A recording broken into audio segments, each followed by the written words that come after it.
Hello and welcome to the show, #TRoDWaSS the podcast. This is the audiobook for The Realizations of Depression Warrior and Suicide Survivor by Denmark R. Aranas. Today's episode is about my realizations inside my mind about self-image, 8th chapter, Restoring and Rediscovering Idealism. The goodness inside the hearts of children is something so precious and beautiful. This world takes that away from many people. Experiencing the evils and cruelties of the world discourage people to maintain the goodness in their hearts. I realized that I must bring back the child in me. I realized that I must bring back the purity, innocence, good intentions that I had when I came into this world as a young child.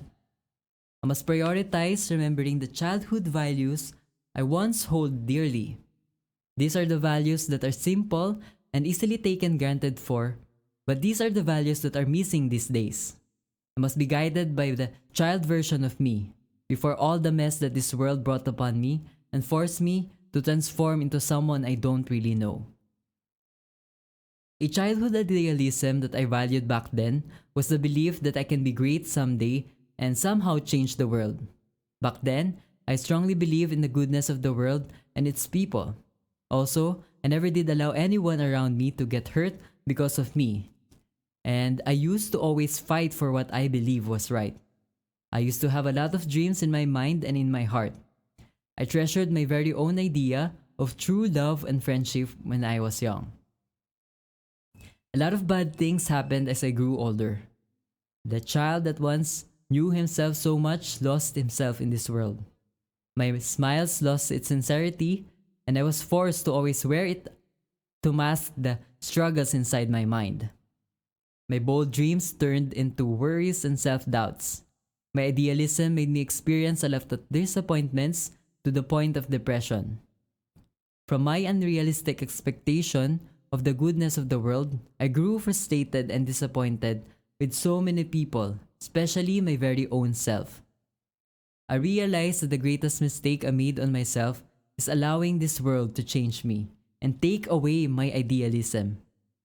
But despite this world stealing my childhood idealism from being lost in the maze of life, it allowed me to find my true self and to discover my core of being.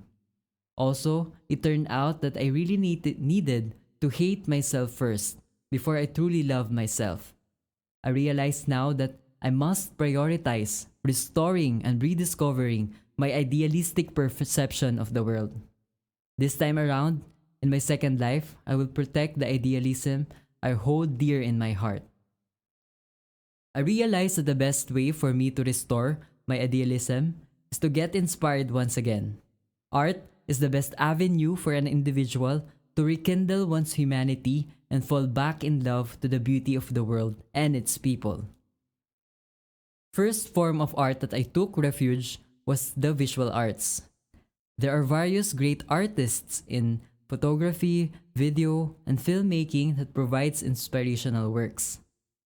I felt a deep connection to artworks that clearly depict how I was feeling and how I see the world.